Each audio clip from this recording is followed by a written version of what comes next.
Shalom, giving all praises to the Heavenly Father, Yahweh, Bahasham, Yahweh Shai, Bahasham, Rachahakwadash. Double honors to the apostles, the bishops, the elders at Great Millstone who rule well. Peace and salutations as always to the elect. Another episode where we go into news and prophecy, linking the things that are happening worldwide before your eyes to the Holy Scriptures via biblical prophecy. All right, first and foremost, all right, to show the elect, the remnant, that the words of Yahweh Bashim Shai are faithful and true as we chant down Babylon the Great, all right, in this beast system that has a grip, all right, on the entire planet Earth via, all right, the elites of Esau, Edom, the biblical Edomites, all right, who have been able to hide, under various different names, colors like white and everything else like that, only to be revealed in this time, as well as the heathen who are joined unto them, to establish what they believe is going to be a new world order, all right, where they change, all right, what is and undermine prophecy. You see, as well as 2/3 of our people, all right, who are ultimately damned to believe the lie and not to come into the glorious image of Yahweh Bashim Yahweh Shai, and who are forwarding the image of the beast. All right, we're chanting down all of those, okay? Esau, Edom, the heathen, and 2/3 of our own people, all right, as we prophesy the coming of a righteous kingdom, okay? The throne of David, which is going to be set up on earth as it is in heaven, under the authority of the Most High God, Yahweh, the God of Abraham, Isaac, and Jacob, all right, who's going to establish on earth his only begotten Son, Hamashiach Yahweh Shai, who will establish a righteous government, all right, that will be based upon justice, righteousness, and ultimately this earth will eventually be changed back into the paradise that the Lord intended it to be. This is what's happening on the planet Earth. The kingdom is getting ready to be translated to the Israelites, not to the Moabites, all right, the so-called Chinese, not to Russia, all right, not to the Hamites, the so-called Africans, not to any of these nations, which, the terms associated with these nations that, have dominated the narrative all of these years, African, white, black, Chinese, all of those things are associated with pseudoscience. And we are here to tell the truth of the matter. And we want to talk about what's going on in Niger, which really just means nigger, which really just means black, as we are witnessing, all right, a hardcore rebellion against the West and against the beast system, period, as they've colonized, raped, robbed, and murdered, all right, up until this point where they're being addressed, and that's all according to biblical prophecy. So if you see what's going on in Africa, not only here in Niger, all right, but many of these African nations are banding together, okay, and they are upset, all right, with puppet leaders set up by the colonizers, okay, which this is what we're going to get into. There is a target on the back of Esau, Edom, okay, and biblical prophecy reigns supreme, all right, as many nations are coming together and taking up a parable against this Edomite, okay, and we're going to get into a few videos, some articles to explain what's going on over in Niger, what's going on in Africa, as we have here, as you see here, Africa-Russia relations, all right, are moving forward, which this is biblical prophecy. You see, as these different African nations, all right, are calling out the West, as we see here happening in French is being pretty much kicked out, okay, along with their puppet government, out of these African countries, They're becoming a target. They're telling you, you Edomites, to get out. Check this out. All right, we're going to start here with this video. All right, because the West, along with, you know, the French, the Spanish, the British, you know, have benefited from all of the natural resources that are in Africa and various other different places, you know, and have pillaged, colonized, and set up particular deals with these countries using puppet leaders. You see? And what's happening now is a great rebellion, which is prophecy.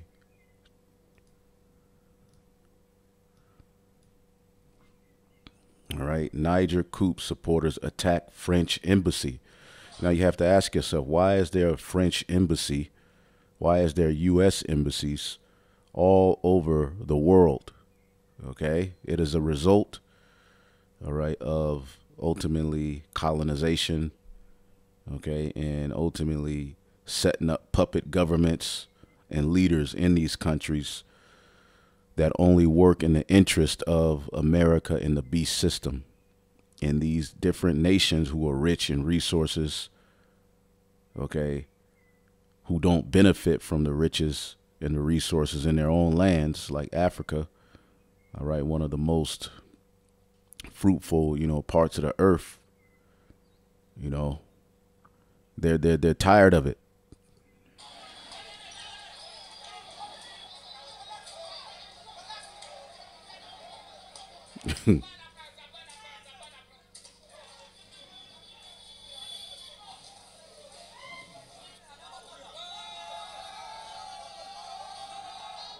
See that? There was anger among the protests over France's influence in its former colony.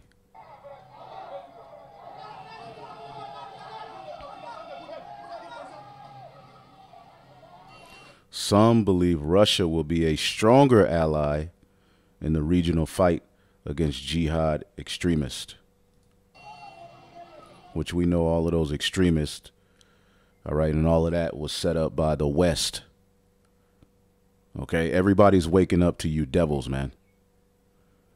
All right, but as you see, Russia again is being named.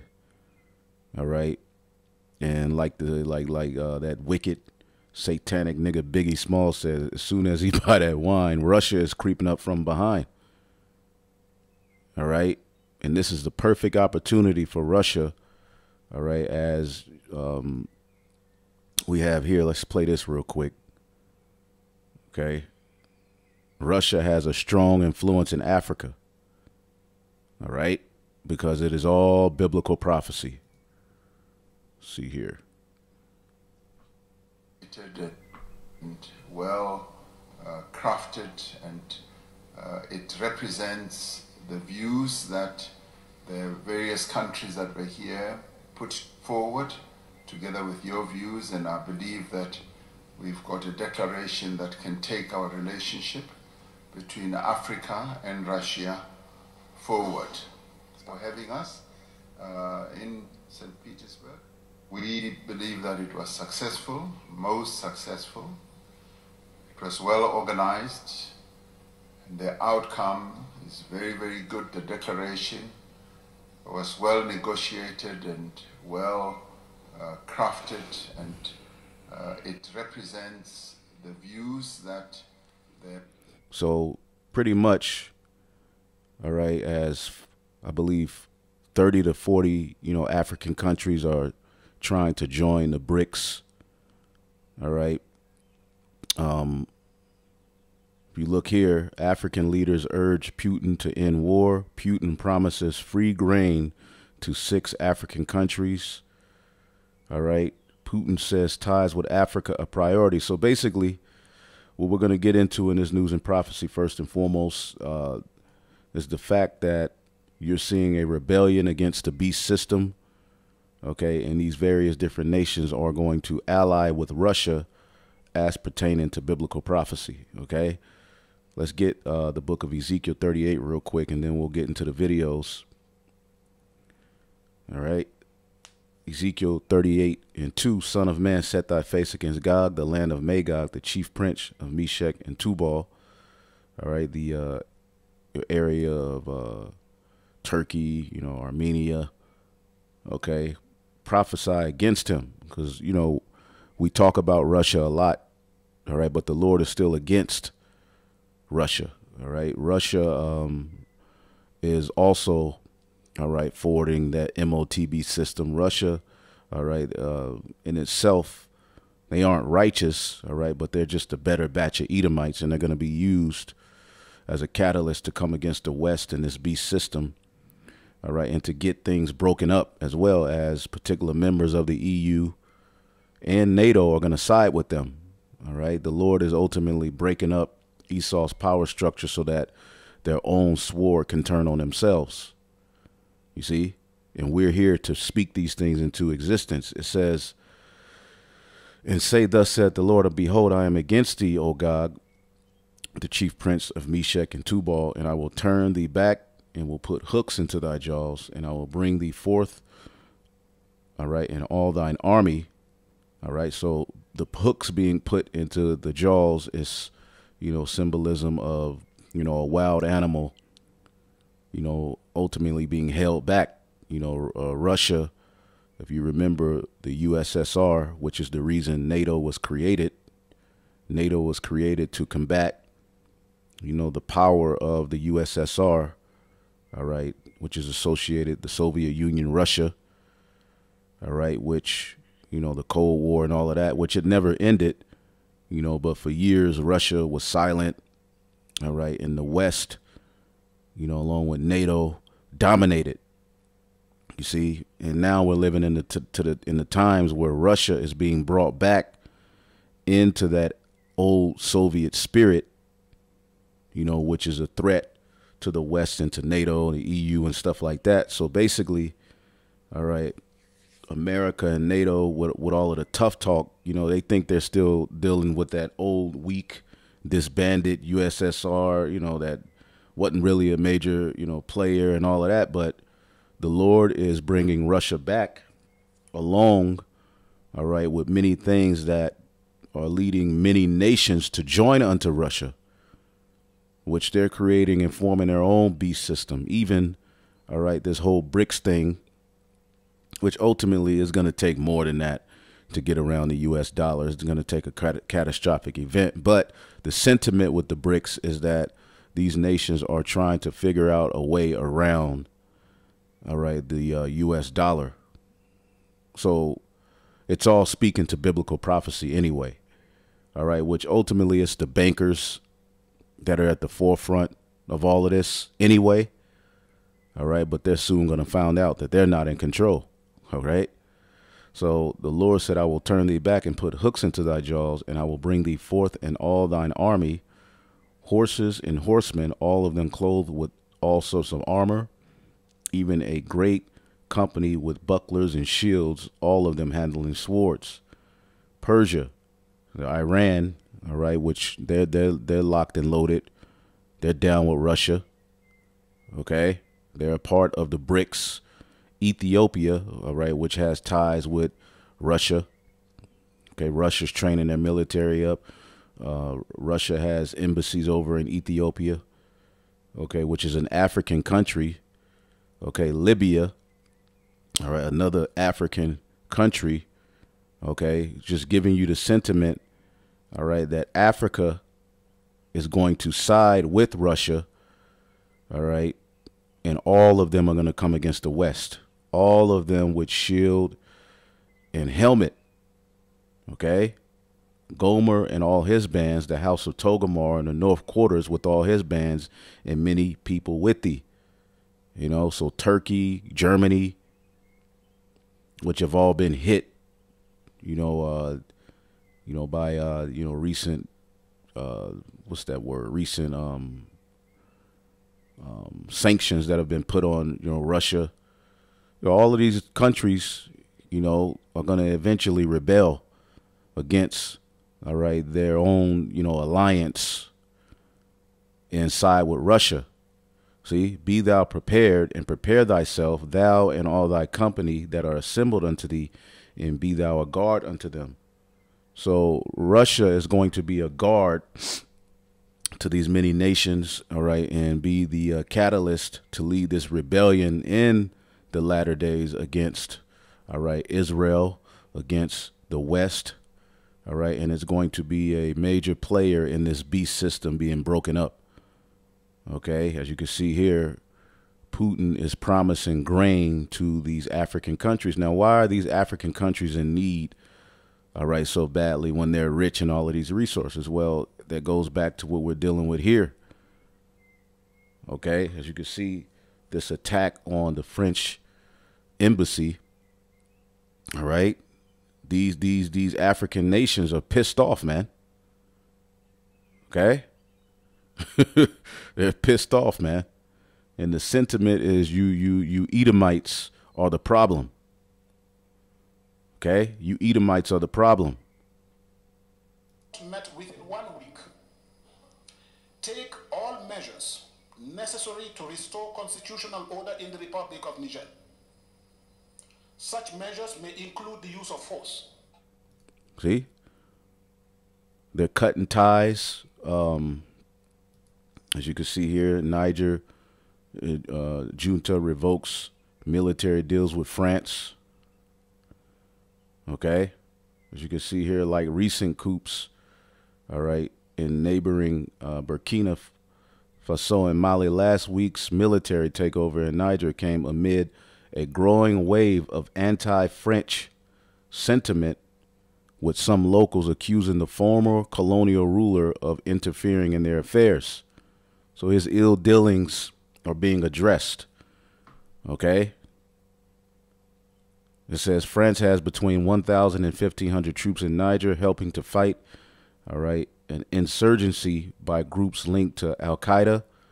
When you hear Al-Qaeda, you automatically know that it's something set up there by the West, all right, as a proxy or reason to offer aid and help, but really they're after the resources, man. And it's come to the point where they've run the same play over and over and over, to the point where, all right, because these things destabilize these countries, man. Okay, you send threats over there, coups you set up, all right, then you come and offer the help, all right. That's described in the book of Sirach, the 12th chapter. That's why never trust your enemy. Okay, so let's get into some videos real quick. I want to start with the Elder Malcolm's video. Okay, this is off of Critical Race Theory. 40 African nations align with BRICS against the colonizing West. All right, Critical Race Historical Facts. Subscribe to the Elders page and be edified. Let's see here. I don't want it to be too fast. And he's going into it. He's going to play some videos, and I'm going to play other videos. We're going to get some scriptures. But the beautiful thing about this all is that we're witnessing biblical prophecy be fulfilled. Got by deceit. The kingdom is translated from one people to another. So through all these, through bad contracts and treacherous dealings, unrighteous dealings, injuries, power is transferred, and wealth is transferred away from the people into the hands of Westerners. All right, and then these people get mistreated in their own lands, in their own countries, and live in poverty, while the West, especially the French and the British, have lived deliciously off the. Which, when we talk about the 7 heads, okay, the Greeks, Rome, the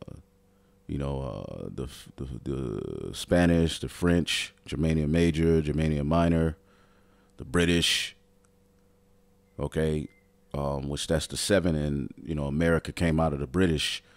These are the different countries and rulerships that have ultimately reigned supreme and have ultimately given Esau authority in the planet Earth. You remember that movie? What was it? Black Panther. They talked about the colonizer, and from that movie, Jake started to call Esau colonizers. Well, that's what they've done. When you get the scripture, all right, Revelation the 13th chapter explains what this beast system would do. You see, and they've gotten rich. All right, as the elder was reading, here in Sirach the 10th chapter, in the 8th verse, because of unrighteous dealings, injuries, and riches gotten by deceit, the kingdom is translated from one people to another, and that's how Esau Edom has gotten to the top, and now it's being addressed, and now they're coming with this mindset, white lives matter. It's okay to be white, because ultimately we're living in a time where you Edomites are being addressed. It's just your turn. And it's prophecy. All right. And it's warranted. This is what you devils would do. Revelation 13:7. And it was given unto him to make war with the saints, the Israelites, first and foremost, and to overcome them. And power was given him over all kindreds and tongues and nations, and all that dwell upon the earth shall worship him. So the various different nations have worshiped this beast, his image, have submitted to his will. See, whose names are not written in the book of life of the Lamb slain from the foundation of the world.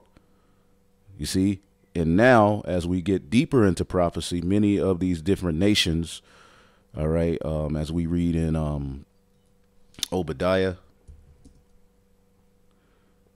Okay. Real quick. Because through Esau conquering and destroying and making these deals, nations have submitted to his will. Nations have drunk the juice. They've allowed these puppet leaders to come into their countries. Well, now they're saying no more. We're suffering too much. All of your promises and your empty lies and your bullshit and your propaganda, we're waking up to it. We're in the information age. Obadiah verse 7 says, all the men of thy confederacy have brought thee even to the border. The men that were at peace with thee have deceived thee and prevailed against thee. They that eat thy bread, which is that debt, have laid a wound under thee. The bricks is a big part of that. There is none understanding in him. Shall I not in that day, saith the Lord, even destroy the wise man out of Edom and the understanding out of the mount of Esau? So Esau's all over the place. His ill dealings have come, all right, up before the highest. And this is where we are. So let's keep listening. These Hamites over in Africa and the Jakes that are still there. All right. So let me play this. Let me go to TikTok, play this video. The sound is up. All of Africa stands with Russia now. All of Africa. Russia and China. You know what's in Africa? Resources and money. Money to be made. Because Africa and India, specifically India, are going to be the global superpowers of the future. Not America. Yep. That's the plan, And definitely not Europe. And by the way, Africa still suffers underneath the amount of money that it's paying Europe every year because of colonialism. Colonialism. Africa still suffers because of colonialism. All right. The colonizers, Spanish, the French, the British. Yeah. Using that pseudoscience to justify slaughtering, exterminating, castrating,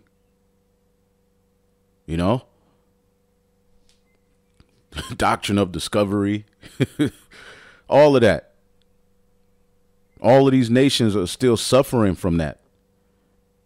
And now the Lord is putting the spirit on them to remember and to wake up for the purpose of fulfilling biblical prophecy. Let's go.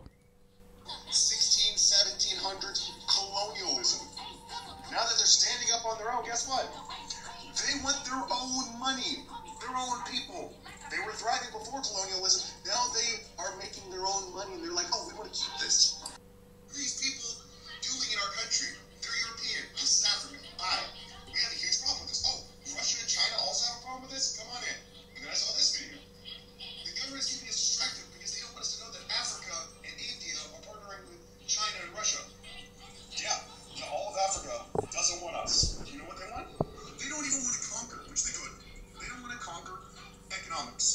conquer the economy of the world. They want a fair share. You know who doesn't want that? Europe and America. They don't want that. No, they never want fair share. They always want to be on top with everyone else under their boot and fighting over crumbs. They don't want fair shares all the way across. America wants to be on top. Europe wants to be on top. What do you think about this? All of Africa. So there you go. Let's get a scripture real quick. This is Nahum 3:1, as the elder brought out. Woe to the bloody city. It is all full of lies and robbery. The prey departed not. Okay, and this is speaking of, ancient Nineveh, which ultimately speaks to modern day Babylon the Great. And around this time, Nineveh had rape, rob, murder, all right, and did all manner of evil. And ultimately the Lord, raised up, I believe, the Babylonians or the Assyrians against them, which Nineveh is the capital of Assyria. It could have been the Babylonians, I forget. But there was a major war that Nahum witnessed. All right. At the time of Jonah, it was prophesied that it would fall, but it didn't happen, until hundreds of years later. At the time of, Nahum Tobit. And interestingly, at this time that Nahum, was prophesying against Nineveh, the leaders were cross-dressing. The men were very effeminate. The women were, out of order. Whoredom was promoted. Orgies were going on. Men were putting on makeup and lipstick. Okay, when you go into it, the last ruler, or one of the last rulers over Nineveh, Sardanapalus, was a complete cross-dresser. So we're witnessing the same fate, all right, of, what happened in Nineveh, and what was going on. We're witnessing the same fate here in Babylon the Great. Let's listen to a little bit more of the elder's lesson as he plays these videos, and then we'll get other videos.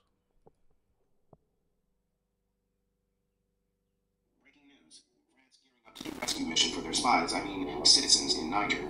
France plans to evacuate hundreds of French and European citizens from Niger over the next 24 hours. Its foreign ministry. Now let me read this too. It says Burkina Faso and Mali says they will back Niger, which is really just called nigger, if invaded. All right? If invaded. Like target, they try to change the word. And that word in English, Niger, is pronounced nigger. Always has been. All right, but here we go. We held a crisis meeting in Paris earlier to coordinate the operation. That follows attacks on the French embassy, the capital, and the army, and the closure of Niger's borders after President Mohamed Bazoum was deposed last week. The leaders of neighboring Burkina Faso and Mali have warned that any military intervention would be considered a declaration of war against them too. Wow. So what's happening is something that really hasn't happened before. These African countries usually stayed separate from each other. They're banding together against Esau, Edom, which makes me think of that scripture in Job, the hand of the wicked. We'll get that next, but here we go. They're working around the clock at the foreign ministry in Paris. Diplomats preparing to evacuate French citizens from Niger after President Mohamed Bazoum was deposed last week. This is something illegal. We refuse to apply these illegal, illegitimate, and inhumane sanctions against the people of Niger. We warn that any military intervention against Niger will be considered as a declaration of war against Burkina Faso and Mali. Wow. Before the coup, Niger was an important ally of the West in the fight against armed groups linked to Al-Qaeda in the Sahel. It's also one of the world's biggest producers of uranium, which fuels nuclear power stations. So that's a serious loss. America just lost the biggest producer of uranium. All right? That's a huge... That's not good for them. They produced more than 2,000 tons of high-grade uranium last year. That's 5% of global output. Wow. France is heavily reliant on nuclear energy. Niger supplies an estimated 15% of uranium for French nuclear power stations. The French government says that it has 2 years' worth of uranium stocks. Some analysts say Western powers are only interested in Niger's natural resources. It's very worrisome, and I think all Africans must be very worried or concerned that France is making itself, or has made itself, a former colonial power, a kingmaker in Africa, and chooses to protect its interests, even if that means remove. So by choosing to protect his interests, meaning acting militarily against these people to force them to continue to support them. France cannot operate its power grid without Niger, without the country of Niger. All right, they provide more than 15% of their uranium. They say, and France has 2 years of storage left. So what happens after that? So let's go to the scriptures. Let's get the book of Habakkuk 2 and 4. All right. Behold, his soul which is lifted up is not upright in him. I mean, he believes he's going to be able to continue in his, rape, robbing and murdering and, sucking up the natural resources of the places where he's colonized and setting up, false puppet leaders and, destabilizing, countries and governments. And he thinks he's going to be able to do that forever. All right. Because when you go to the first chapter of Habakkuk, it talks about here, all right, the Chaldeans, which the modern day Chaldeans are the Edomites, the elites in particular, because the Chaldeans were the witches and warlocks, all right, the magicians, all right, of the Neo-Babylonian Empire. Now we're in Babylon the Great, all right, in Isaiah the 47, it talks about the daughter of the Chaldeans, but this is what they were doing. All right. This is Habakkuk 1 and 7. They are terrible and dreadful. Their judgment and their dignity shall precede themselves. Their horses are swifter than the leopards, okay, and are more fierce than the evening wolves, and their horsemen shall spread themselves. The military is spread far out, embassies everywhere. And their horsemen shall come from far. They shall fly as the eagle that hasted to eat. Okay, and again, this is speaking of, the Chaldeans, the Neo-Babylonian Empire, but it speaks to Esau, Edom as well in end-time prophecy as we're in Babylon the Great, the daughter of Babylon, daughter of the Chaldeans. They shall come all for violence. Their faces shall sup up as the east wind. They shall gather the captivity as the sand. Okay, and that's what they've done.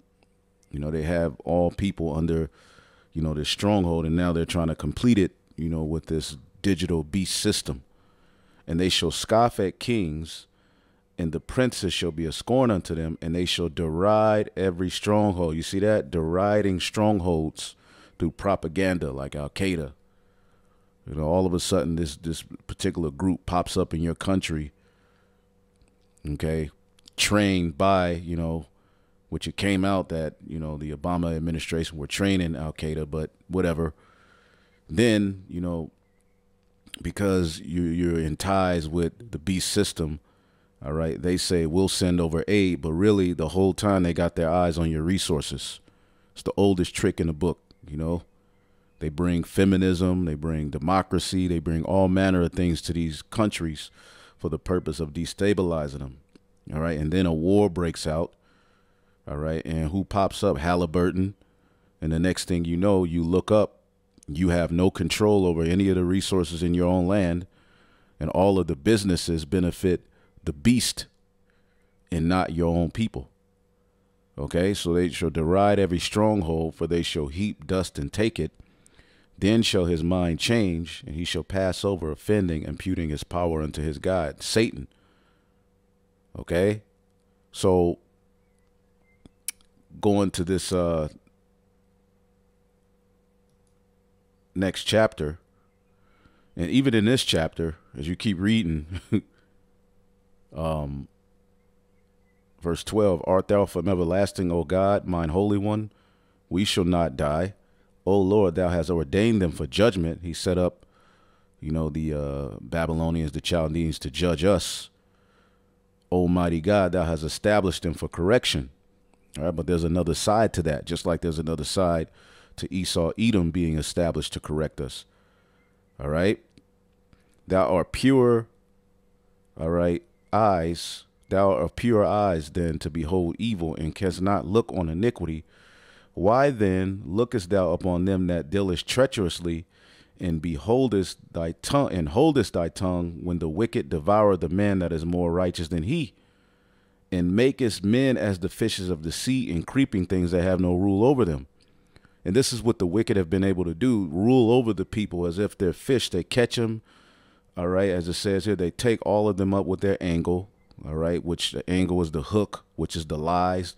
They catch them in their net, then gather them in their drag. Therefore, they rejoice and are glad. And this is what the wicked have been doing. You know, they've caught everybody, you know, with their, you know, their angle, their lies, their propaganda. They've caught the whole world in their net. And then they rejoice and glad because they're able to benefit. All right. Therefore, they sacrifice into their net and burn incense into their drag. All right. Because by them, their portion is fat and their meat plenteous. So they've gotten rich. They're sacrificing to Satan. All right. They're, you know, and they're prospering. But the question is, shall they therefore empty their net and not spare to continually slay the nations? Okay. Are they going to just be able to just empty out what they've, you know, stole and do all of this evil forever? All right. NLT, will you let them get away with this forever? Will they succeed forever in their heartless conquest? So the way that the Lord is going to address them, which is speaking of the, you know, really is speaking of this place, America, Esau, Edom. All right. But it's also speaking of, you know, ancient Babylon, but we're in Babylon the Great now. Okay. The Lord is going to end all of the ill dealings through the final rulership of the beast that Daniel saw in Daniel the 7th chapter, which is Babylon the Great. All right. But here's the point. Habakkuk 2:4. Behold, his soul which is lifted up is not upright in him, but the just shall live by his faith. Yea, also because he transgresseth by wine, he is a proud man, neither keepeth at home, who enlargeth his desire as hell, and is as death, and cannot be satisfied, but gathereth unto him all nations, and heapeth unto him all people. That's what he's done. He can't be satisfied. Okay? He's all over the place. Shall not all these take up a parable against him, and a taunting proverb against him, and say, woe to him that increaseth in that which is not his, how long, and to him that ladeth himself with thick clay. See? So people are taking up a parable against you. All right? Saying, woe to him that increaseth in that which is not his. And that's what they've been doing in all of these different countries, in particular Africa. See? Shall not they arise up, all right, that shall suddenly bite thee, all right, and awake that shall vex thee, and thou shalt be for booties unto them, because thou hast spoiled many nations. All the remnant of the people shall spoil thee, because of men's blood and the violence of the land and of the city, all right, and of all that dwell therein. Woe to him that coveteth an evil covetousness to his house, that he may set his nest on high, that he may be delivered from the power of evil. So you're in these countries benefiting from the resources they're rich in, all right. You're setting up businesses and corporations in these countries to where you're not suffering, but they are. You didn't think at some point these nations were going to be angry about this? All right. Now, this is a video done by the elder brother, Rakaya Kwam. All right. And it's called How France Has Been Doing the West Africa Dirty. All right. They will join unto Gog and Magog, which is Russia. Okay, and he's playing this video, so check this out. GMS Fear the Most High 7 Ba. All right, check this out. Subscribe to his page and be edified and watch this video.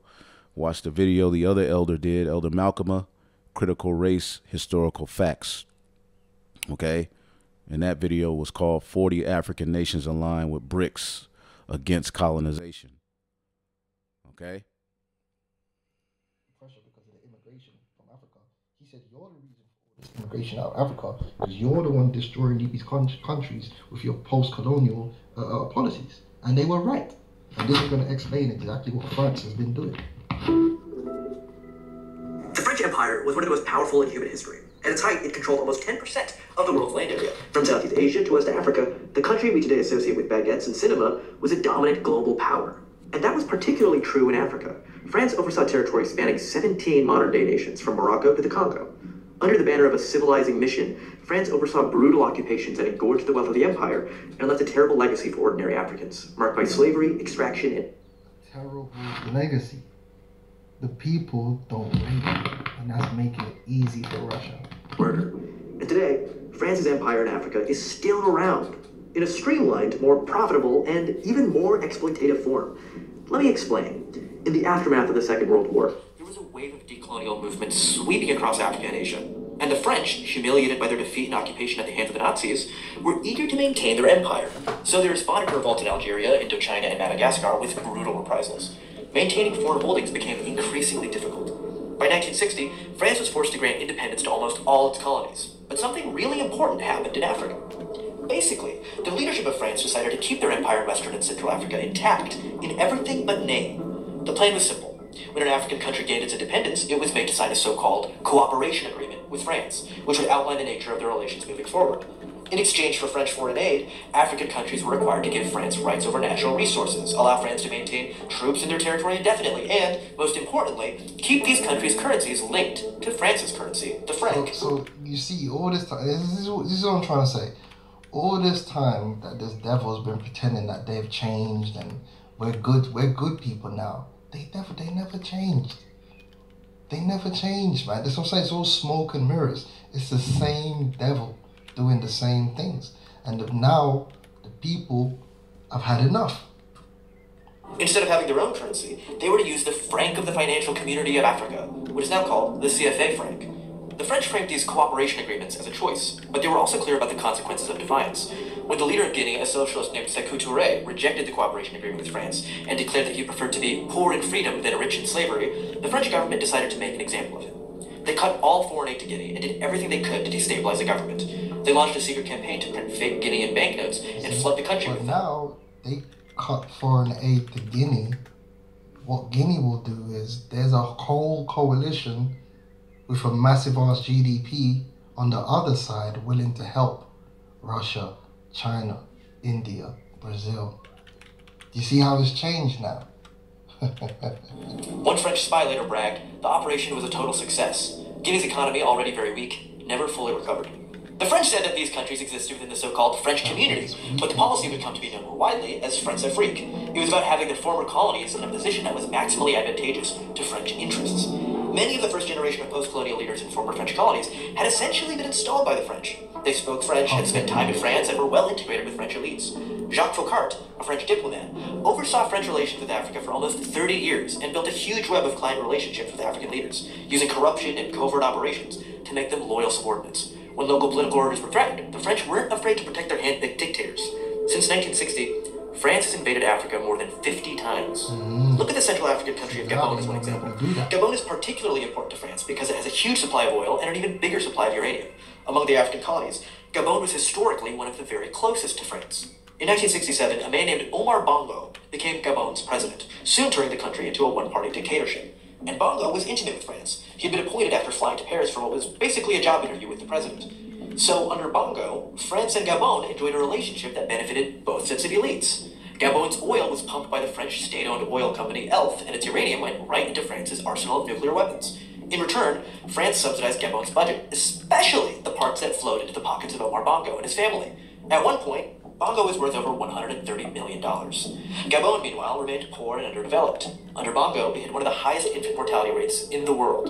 Instead of investing in the Gabonese economy, Bongo spent state funds on influencing French... Esau cares about the children. No, Esau don't give a damn. All Esau cared about was the wicked covetousness to his house. As long as he's getting what he wants, he don't care about people. He's not a humanitarian. They will put whoever they can in power to keep the gravy train going. Politics in his favor, bankrolling the campaigns of several future French presidents. Even today, France keeps troops in the country to support Gabon's current ruler, who happens to be Omar Bongo's son. And somehow, Gabon is actually one of the happier stories. Other countries, like the Central African Republic, are today some of the poorest in the world, in part due to the legacies of French-backed dictators like Jean Bedel Bokassa. But there's another aspect of French influence that's even more important. Probably the most central part of all is the CFA franc, the last colonial currency still in widespread use. In practice, the countries that use the CFA franc have virtually no monetary sovereignty. The value of their currency is linked to the euro. The poorest countries in the world have a currency controlled by the richest countries. God damn. And so the imperatives of European countries, fiscal discipline and fighting inflation, end up shaping the very different world of Western and Central Africa. That leads to an overly tight approach to credit, something that's necessary in our current system for an economy to grow. It means that any appreciation of the euro makes exports from these countries less price competitive. So just look at what happened in Senegal. When the euro appreciated against the dollar from 2000 to 2009, the value of the CFA franc got higher. But this made local Senegalese rice more expensive than imported rice from Thailand. So Senegal, which was trying to build its own domestic rice industry, instead saw Thai rice wipe out local rice farmers. So because domestic products are expensive, this makes export-driven growth nearly impossible, which is necessary to lead a country out of poverty. That's why most countries that use the CFA franc have growth rates significantly lower than their neighbors. Because the CFA discourages the development of domestic industry, many of these economies have actually been shrinking. The Ivory Coast, the largest CFA franc country, has a real GDP per capita 1/3 lower than it had in 1978. Other CFA franc countries like Cameroon and the Republic of the Congo reached their highest levels of real GDP per capita in the 70s and 80s. And because economic growth is weaker, there's more incentive for local elites in these countries, always tied closely to French multinationals. So you get the point on that. You can go watch more videos on that. But let's go to what's happening right now. So when you see this coup in Niger, this is basically Russia coming in now and using all that discontent with France to put their own people in power. And the people are with it because the people hate France and what France has been doing. And Russia ain't gonna do much but give them a better deal. And that's that. These people ain't got no loyalty to France or the West. Why should they? Alright, and then so the question was, is France able to squash this coup? So they made a whole bunch of threats, and almost immediately what happened? A whole bunch of countries came in aid of Niger, showing that you're not just going to get rid of this problem easy. What's that going to do? Make other coups possible. Because if this coup is successful, then that means France has lost control. And now let's turn our attention to the West African nation of Niger. A different type of storm has hit the country, one that could turn it into a battlefield between Russia and the West. I'll explain why in a moment, but first a quick primer. Meet the president of Niger. His name is Mohamed Bazoum. Last week, his presidential guard put him under arrest. Then the military declared they're in charge. Basically, it was a coup. The fourth since the country's independence some 6 decades ago. We covered this last week. But over the past few days, there have been new developments. Other countries have entered the picture. West African nations have issued an ultimatum. They say the president, Bazoum, should be reinstated in 15 days, else they will intervene militarily.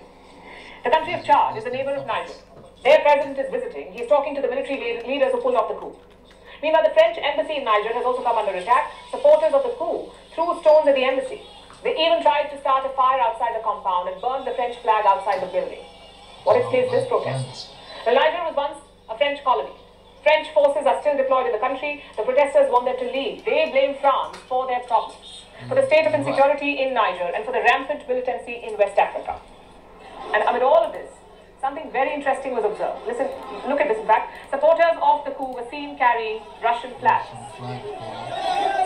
So this is all propaganda, because now people who have the same sentiment in these other countries with these puppets are thinking, well, hold on. Russia looking like a liberator now. Hold on. Like, if they could do that in Niger, then we could do that where we are, and Russia can help us too. And that's exactly what's going to happen. And all of this is just leading to the final war. Absolutely. So you can check out the rest of that video. He goes in. Always beautiful videos. Let's get the book of Isaiah 33:1. Woe to thee that spoilest, and thou was not spoiled, and dealest treacherously, and they dealt not treacherously with thee. See, for a long time the prey departed not. You know, many people submitted to the will, all right, of Esau's dominance, you know, colonization, which is prophecy. All of these things that are happening worldwide, this is what we try to tell you. It's all, you know, pursuant to biblical prophecy. And now you're seeing, you know, these, you know, different platforms, you know, that mock the Bible. You know, look at Brother Polite, you know, look at Sonetta TV. They're found wanting. You know, look at the Christian religion. They're found wanting. See, what's going to be found out is that the prophets of Yahweh Bashim Yahushai, we're telling the truth. The Lord have set forth the apostles last, and the apostles, all right, have a testimony. They have a particular gospel that would lead to the end being spoken into existence. And this is why you Edomites are being addressed. Okay? So woe to thee that spoilest, and thou was not spoiled. Woe to thee that dealest treacherously, and they dealt not treacherously with thee. When thou shalt cease to spoil, thinking you're going to set up your new world order and bring peace and safety, thou shalt be spoiled. And when thou make an end to deal treacherously, they shall deal treacherously with thee.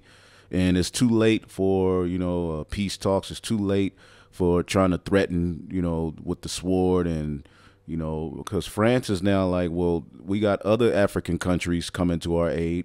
Russia's going to come to our aid, which is eventually going to be Iran, China, and all of these different nations. They're no longer scared of you. This is why the scriptures say, let the weak say, I am strong. Okay? In the book of Joel, all of these weak nations who have been dominated by the West, by the beast system, all right, are now, all right, like we for the shake back. Joel 3:9, proclaim ye this amongst the Gentiles, prepare war, wake up the mighty men, let all the men of war draw near, let them come up, beat your plowshares into swords and your pruning hooks into spears, let the weak say, I am strong. So the weak nations, agriculture is done. Okay, they've been raped, robbed, and murdered. They don't have the resources. They're like, F it. It's just time to rebel against this power structure, all right, and get things back right, which ultimately, all of you are going into captivity, all right, and there's a lot of them, some of them are jakes, whatever, but these heathen nations have this sentiment, all right, by joining, with Russia, as the elder is going into. All right, assemble yourselves and come, all ye heathen, gather yourselves together round about. Thither cause thy mighty ones, all right, to come down. And as we read here in Ezekiel 38, all of these different nations are going to join themselves into Russia, and Russia is going to be a guard unto them. All right, as we go to biblical prophecy, Revelation, the 13th chapter, okay, Revelation 13:2, and the beast I saw, which was like unto a leopard. It begins with the Greeks, the leopard, and his feet were the feet of a bear, because the bear represents Russia, all right, being used as a catalyst, as the big brother to destroy, all right, the 10 toes, all right, which is the beast system headed by Babylon the Great, all right, along with NATO. Russia is that bear. And when you go to this word bear, all right, in the Greek, let's see here, the word is arctos, a bear, all right, but when you get the root word, okay, archeo, all right, to be possessed of unfailing strength, to be strong, all right. The men over in Russia, all right, the Russian leader, he's against feminizing his men, okay. He's against the ways of the West, all right. And Russia has been brought back to that old Soviet spirit, okay. It says to be strong, to be enough to defend, to ward off. So they're going to be used to defend. And ironically, all right, all you have to do is look it up. Russia is linked with the bear. All right. Russia is linked with the bear.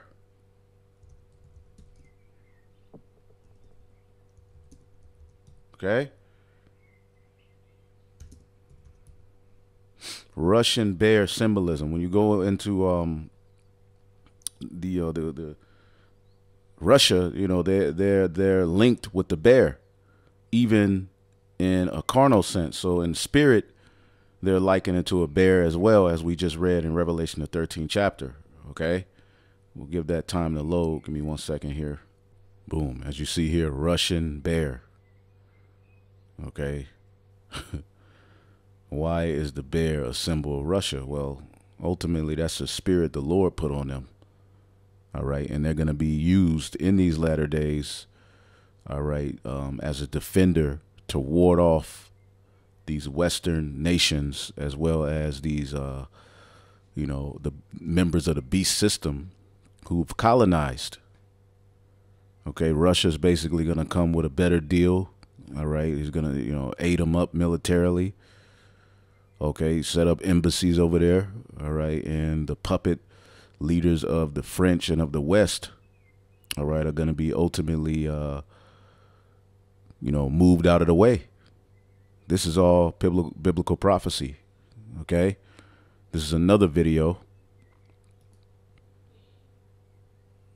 Give me 1 second here. DW News, coup in Niger, a sign of waning Western influence. And I'm just going to skip to this interview. I'll skip to right here. Into fears of further violence for both Niger and the wider region. Our West Africa correspondent Elisa Chukwuma is following this story from Nigeria, which borders Niger. I asked him about the ongoing tensions in Niger and the evacuation of foreign nationals. Well, Terry, the tense situation, especially in the capital, Niamey of Niger, has really forced the hand of foreign nationals, especially for the French, who are, you might say, you see those Edomites are leaving. All right, they're in fear. See, they're getting out of Dodge. Spooked by the events we saw the weekend with the burning and the attacks on the French embassy and the fires and the flames and all the violence we saw. So the evacuations have already begun. Planes have landed in Paris as early this morning with over 200 people on board, most of them French nationals. And also in Italy, another flight arrived early this morning in Rome with a couple of nationals there. So we will see more evacuations from the French and also Italians. The Germans will also take up the offer for European evacuations through the French medium there, and also countries like Spain also taking up this one. Don't forget, Terry, today, Wednesday, makes it a week since the ouster of President Mohamed Bazoum of Niger by this military junta. Regional military leaders are meeting in Nigeria's capital today to discuss their response. ECOWAS has threatened to use force if necessary to restore Niger's democratically elected leader. How likely is military intervention? Well, it's not very likely, many analysts will say, but it won't come as a surprise. In the decades before now, especially in the 1990s, we have seen, ECOMOG, which is the military arm of ECOWAS, moving to a place like Liberia, Sierra Leone. They really had successful interventions there. Guinea, most recently, Senegalese troops in 2017 to remove the president who didn't step down, the Yahya Jammeh at the time. So, but recently, we've not really seen so much, heavy-handedness from ECOWAS. So we'll see the meetings today in Abuja, today and tomorrow. In fact, it's the military chiefs of the ECOWAS bloc who are meeting. So it's the follow-up from Sunday's resolution, perhaps led by, from the calls on Nigeria's President Tinubu to use all means necessary. So the military chiefs are meeting today and tomorrow. It does mean that ECOWAS might be serious on that front. Talk to us, Chukwuma, briefly about the regional context here. How worried are neighboring countries about this coup? Well, they are. Terry, you look at since 2020, you look at the recent slew of coups that happened in Mali, in Burkina Faso, and in Guinea, with the attempts there too, and now Niger, almost forming what ostensibly many are calling the coup belt. So hence why countries like Nigeria, Ghana, Benin, Togo, the Ivory Coast have their eyebrows raised that will this emerging trend continue in West Africa, where military juntas just go and topple civilian governments? See, they're overthrowing those puppet leaders and governments that have been set up by Esau.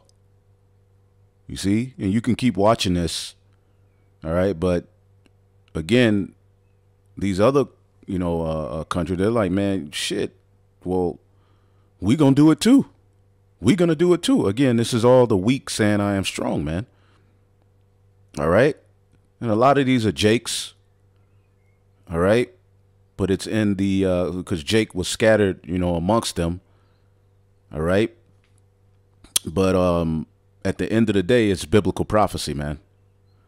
Okay. Another one that was interesting is this. Warning, this video may contain graphic or potentially sensitive content, which is being shown only for the sole purposes of journalism and accurate reporting. The creator of this channel does not endorse violence or what you will hear in this video in any form. Viewer discretion is advised.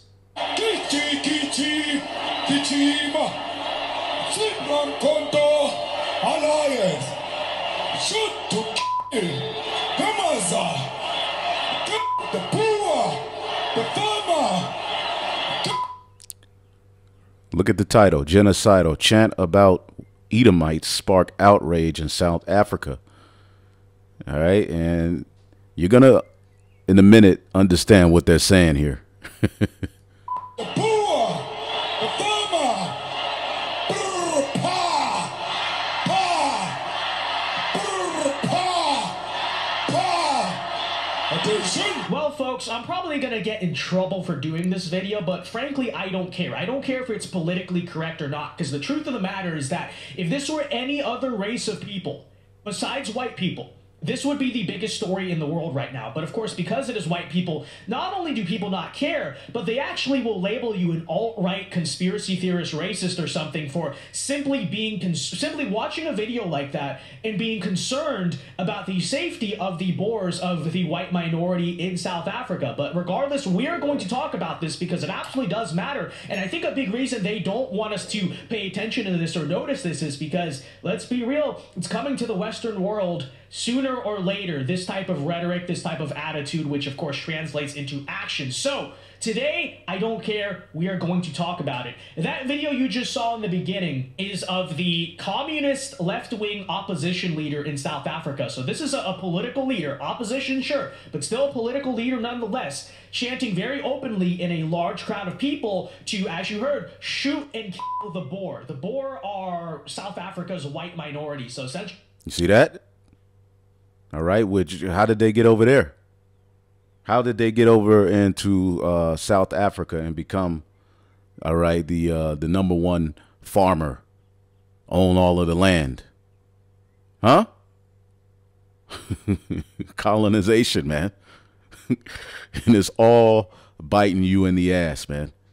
Let's get a scripture real quick in the book of Obadiah, man. You're becoming small amongst the heathen. Okay? Obadiah, verse 2, behold, I have made thee small among the heathen. Thou art greatly despised. All right? So when you look up this word small, all right, it should be katan. Yep. Which means basically insignificant. Okay, insignificant, unimportant, all right, and these different nations, all right, are looking at you as the lesser. Okay, you think this is, people are just doing this out of the, the fact that your skin color? No, this goes back to what you all have done, your ill dealings. There's a shameful spewing on the glory of Esau, Edom, and how you got to where you are, and while you're scattered amongst all of these nations on the top. All right. But the everyday people who really, stem from these regions are on the bottom. Essentially what they're saying, right, is to shoot and kill white people. OK, now people may say, oh, but Vince, he's the opposition leader, so who cares? Well, my question is, how long is he going to actually remain the opposition leader? Because I think, as you can tell from that video, the guy has packed a soccer stadium of what has to be close to 100,000 people all getting together and chanting to shoot and kill the white minority in South Africa. That is not a small thing, right? You cannot write that off as just some small fringe political leader. That is far larger than any political rallies we get in America, including Trump rallies. So I don't think it's a small thing. I certainly don't think it's something to not be concerned about. I think it is actually pretty safe to say, judging by the size of that crowd and judging by the prominence of this guy, even if he's the opposition leader in that country, this is a pretty mainstream song and movement in the nation of South Africa. And that's why it needs to be talked about. But people may say, but Vince, it's not America, so why are you talking about this? Okay, well, I'll tell you why, for two reasons. First of all, you are right. It's not America. You may write it off as, oh, but that's what happens in the third world. Two problems with that. First of all, America is becoming the third world, so it's kind of hard to say, oh, that's the third world, it won't happen to us. But first of all, the reason I am talking about it is because, like I said earlier, you will not hear a lick of this from anywhere in American media, right? And you certainly won't see, as a racial minority group in that country is pretty openly persecuted, and in some cases, you will not, you certainly won't hear American media talk about it. And see, the weapons of our warfare are not carnal. We're not here, all right, to push a message to, for people to go out and,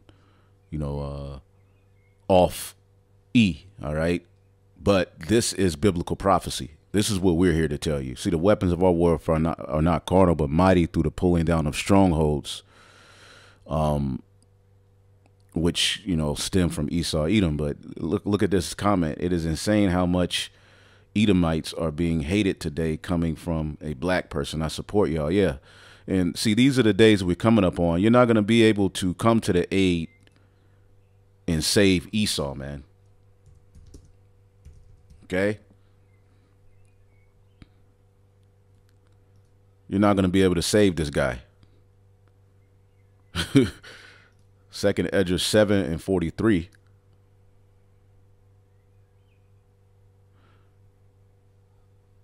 But the day of doom shall be the end of this time and the beginning, all right, of the immortality to come. All right, wherefore corruption is past. All right, corruption is getting ready to be done away with. That's how you Edomites got to where you are, through corruption. And temperance is at an end. Infidelity is cut off. Righteousness is grown up. Truth is sprung up. That's why this is all happening.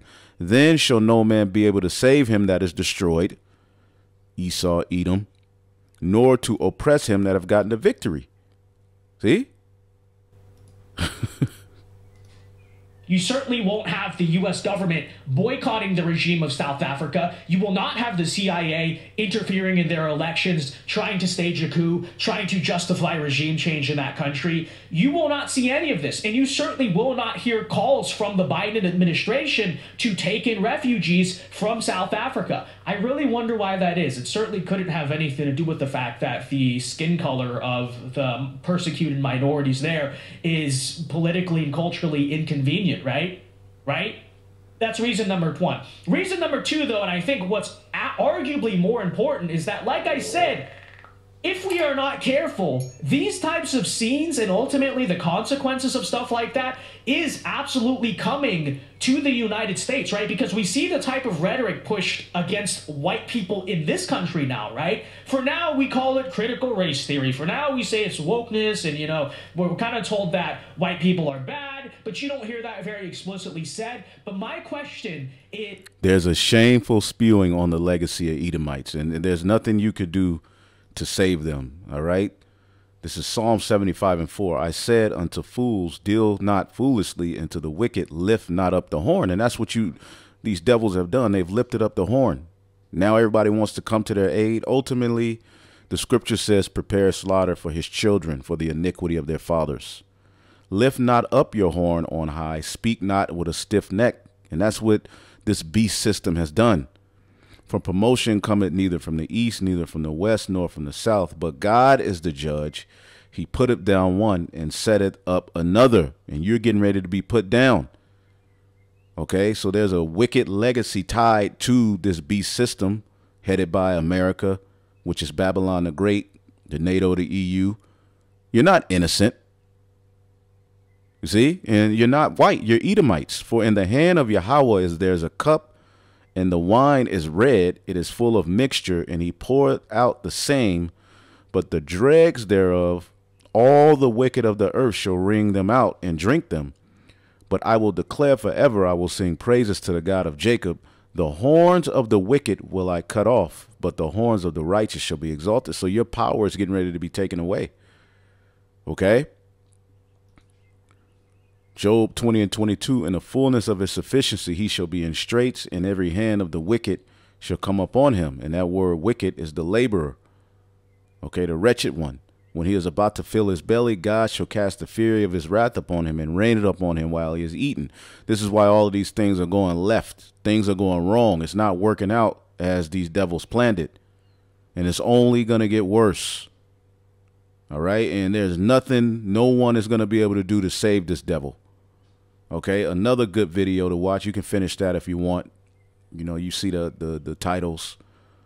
Okay. You can also check this one out. The United States. U.S. France threaten intervention in resource-rich Niger, fears war in West Africa. And France are threatening foreign intervention in West Africa, in particular in the country of Niger, where a pro-Western government was overthrown. This is a region of the world that is very rich in natural resources and is also very strategic for the United States and France. Of course, France colonized West Africa and still maintains many neo-colonial policies, which I'll be discussing today. But also, the United States has one of its largest and most important drone bases based in Niger. And Niger is one of the world's largest producers of uranium. And uranium is used for European energy, especially France, a country that has a lot of nuclear energy. As well, Niger is a major producer of gold. So the possibility of a foreign military intervention in Niger and potentially other West African nations is very seriously on the table. It is a threat that many countries in West Africa are taking seriously. And we have seen statements from neighboring countries of Niger that have similar governments, like in Burkina Faso and also in Mali, that have said that if there is a foreign intervention, they would consider this a declaration of war. The possibility of war breaking out in West Africa is very real, and as is pretty much always the case, Western powers are the ones fueling the fire of this conflict and threatening war. Let's not forget that this is a region where there were very recent examples of Western military intervention. In 2013 and 2014, France led a military intervention in Mali, a neighbor of Niger, and in 2011, NATO, led by the United States with the support of France and Canada and other European nations, destroyed the central government of Libya that was led by the revolutionary leader Muammar Gaddafi. They killed Gaddafi, and still today, a decade later, Libya has no central government. It's been in a state of civil war, and now there's a possibility of... And they use so much propaganda to push that on Libya and to act as if he was this evil dictator. But look at Libya now. They had free air conditioner, free electricity, free health care. You know, things were better before what happened. You see, and people are waking up to these things. That's all. Of the Western powers expanding that conflict to the west and to the south, to the Sahel region. So today we're going to talk about what's going on in Niger, also in Burkina Faso and Mali and Guinea, and the threats of Western military intervention. Now, I will clarify at the beginning here, I am definitely not an Africa expert. I would never claim to be an Africa expert, but I've done a lot of research on these events, and I want to talk about the geopolitical and economic implications and how this is part of a larger international campaign by the United States and by European colonial powers to reassert a kind of neo-colonial policy politically and economically, in particular on resource-rich countries in the global south. Africa is an extremely resource-rich continent, and the Western powers have relied on exploiting its mineral wealth and exploiting the labor of African workers in order to get rich and in order to maintain their riches and their inequality. See, it goes back to the blessing given to Esau. He would, you know, have the fatness of the earth, all right, but he would get it by the sword. And this is how Esau is over in these resource-rich, you know, continents and countries within the continent, you know, winning. almost all of West Africa was colonized by France, which committed brutal war crimes and atrocities. It committed genocide. It used concentration camps, the same kind of policies that the Nazis also used, the French Empire used in Africa. And today we see that many of these nationalist military leaders in countries like Niger, Burkina Faso, and Mali are invoking the historical legacy of the anti-colonial movements and even revolutionary socialist movements like Thomas Sankara's movement that he led, the revolution he led in Burkina Faso in the 19th. So basically, Africa is standing up to, you know, the war bullying, you know, and all of the, you know, the beast, man. So I just wanted to get into that. I was going to bring out, you know, a few other articles. This one, where North Korea vows to annihilate U.S., says country will be terminated this century. All right. North Korea's foreign ministry this week vowed that the country would annihilate the United States, adding that U.S.